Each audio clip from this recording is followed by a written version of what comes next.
வணக்கம், welcome to Chitra Murali's kitchen.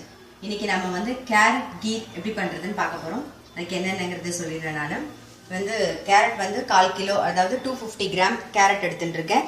இதுக்கு வந்து பாருங்க, கொஞ்சமா முந்திரி பருப்பு, கொஞ்சம் பாதாம் பருப்பு, ஏலக்காய் வந்து வாசனைக்காக, அப்புறம் 1 லிட்டர் பால் வந்து காய்ச்சி ஆற வச்சு எடுத்து வச்சிருக்கேன். இப்போ என்ன பண்ண போறோம்னா, குக்கர்ல பாருங்க கேரட்டு, அதுக்கப்புறமா பாதாம் பருப்பையும் போட்டுருங்க, அதில் முந்திரி எல்லாம் போட்டுருங்க. நான் வந்து 1 டம்ளர் தண்ணியும் விட்டுட்டேன். இதில்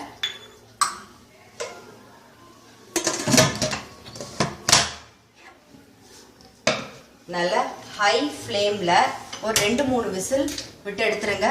நல்லா கேரட் வந்து சீக்கிரமாக வெந்துடும். வந்து வெயிட்டை போட்டுருங்க. ஹை ஃப்ளேமில் வந்து ஒரு 4 விசில் விட்டுருங்க. நீங்கள் கேரட் வாங்கும்போது நல்ல சிகப்பாக இருக்கிற கேரட்டாக பார்த்து வாங்கிக்கோங்க. அப்போ தான் கீரோட கலர் வந்து நல்லா இருக்கும் பார்க்குறதுக்கே. சரியா? இப்போ வந்து இது ஒரு 4 விசில், அதாவது உங்கள் குக்கருக்கு தகுந்த மாதிரி வச்சுக்கோங்க.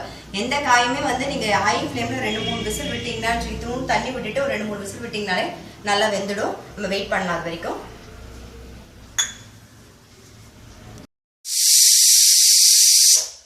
பாருங்க, ஒரு 4 விசில் வந்துடுது. நான் வந்து இதை ஆஃப் பண்ணிடுறேன்.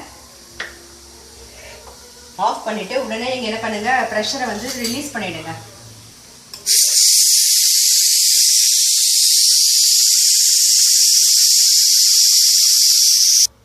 பாருங்க, ப்ரெஷர் வந்து ரிலீஸ் பண்ணிட்டோம். பாருங்க, நல்லா வெந்துடுது கேரட் எல்லாமே. இப்போ நம்ம வந்து இதை எடுத்து கொஞ்சம் ஆறுனதுக்கு அப்புறமா நாம வந்து அரைச்சிக்கலாம்.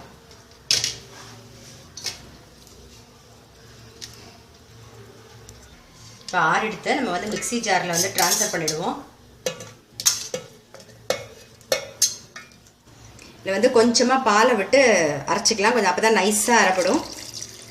நான் ஒரு டம்ளர் பால் விட்டுருக்கேன். பாருங்கள், நல்லா ஸ்மூத்தாக அரைச்சிட்டோம். இப்போ இதை வந்து ஒரு பவுலில் பாத்திரத்தில் விட்டுருவோம்.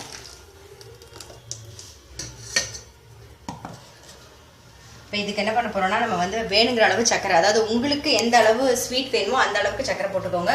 அதுக்காக தான் நான் வந்து சக்கரை கூட அளவெல்லாம் சொல்லவே இல்லை. இப்போ நான் வந்து எனக்கு எந்த மாதிரி ஸ்வீட் வேணுமோ அதுக்கு நான் சக்கரை சேர்த்துக்க போறேன்.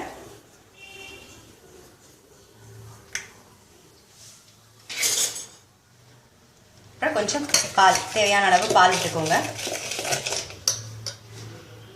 ஆடையோட இருந்தாலும் ஒன்றும் தப்பு இல்லை, ரொம்ப டேஸ்டாகவே இருக்கும். ரொம்ப ஈஸியாக சிம்பிளாக பண்ணிடலாம், டேஸ்டாகவும் இருக்கும்.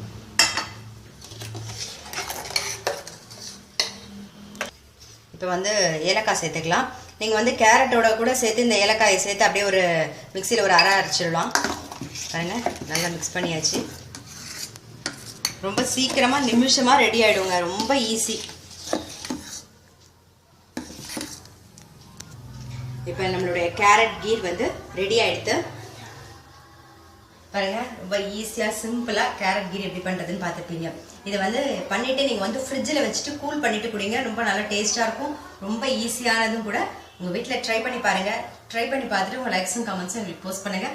எங்கள் சேனலை கண்டிப்பாக சப்ஸ்கிரைப் பண்ணி வச்சுக்கோங்க. அது மட்டும் இல்லை, உங்கள் ஃப்ரெண்ட்ஸ்க்கும் ஷேர் பண்ணுங்கள். நான் இன்னொரு ரெசிபியில் சந்திக்கிறேன்.